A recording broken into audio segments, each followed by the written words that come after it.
Hello all, అందరికీ నమస్కారం. ముందుగా మా తరపున మీ అందరికీ వైకుంఠ ఏకాదశి శుభాకాంక్షలు. ఏంటి గోవిందనామాలతో ఎక్కడున్నామనేది చూస్తున్నారా? అయితే చూపిస్తాను రండి. మేము వచ్చేసి స్వర్ణధామ నగర్ అని చెప్పేసి ఓల్డ్ బోయిన్పల్లిలో ఉంటుందన్నమాట. మా ఇంటి నుంచి 2 కిలోమీటర్స్. అయితే మేము వచ్చేసి వెంకటేశ్వర స్వామి టెంపుల్కి వచ్చాము. అదేంటంటే శ్రీ పద్మావతి సమేత గోదాదేవి సమేత వెంకటేశ్వర స్వామి టెంపుల్ అనమాట.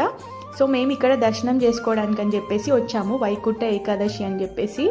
మొత్తానికైతే గుడి లోపలికి ఎంటర్ అయ్యాము అండ్ మేము గోవిందనామం పెట్టుకున్నాం అనమాట. అక్కడ వచ్చే భక్తులకి పెడుతున్నారు, చాలా బాగా అనిపించింది.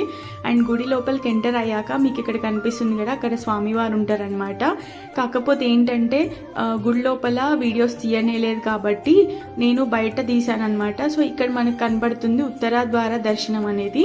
ఇవాళ వైకుంఠ ఏకాదశి కనుక ఉత్తర ద్వార దర్శనం చేసుకుంటారనమాట. అండ్ మొత్తానికైతే దర్శనం చాలా బాగా జరిగింది. స్వామివారు అయితే తిరుపతిలో ఉన్నట్టే అనిపించారు. అండ్ ఇదే విధంగా మనకి లోపల స్వామివారు దర్శనం ఇస్తారనమాట. అండ్ నేను ఈ వీడియో వచ్చేసి మా గ్రూప్లో షేర్ అయిందనమాట. ఇది ఇక్కడిది కాదు, వేరే దగ్గరది. సో ఇలాగే ఉంటాడనమాట లోపల స్వామివారు.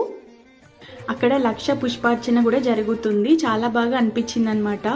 గోవింద నామాలతో జపిస్తూ ఉన్నారనమాట.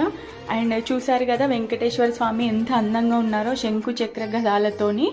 అండ్ మేమైతే బయటకు వచ్చి వీడియో తీసుకున్నాం అనమాట. చాలా బాగా అనిపించింది. చూసారు కదా, మీ అందరికీ ఈ వీడియో నచ్చినట్లయితే లైక్ చేయండి, షేర్ చేయండి, సబ్స్క్రైబ్ చేయండి. అండ్ ఓం నమో వెంకటేశాయ అని చెప్పేసి కమెంట్ చేయండి. బాయ్.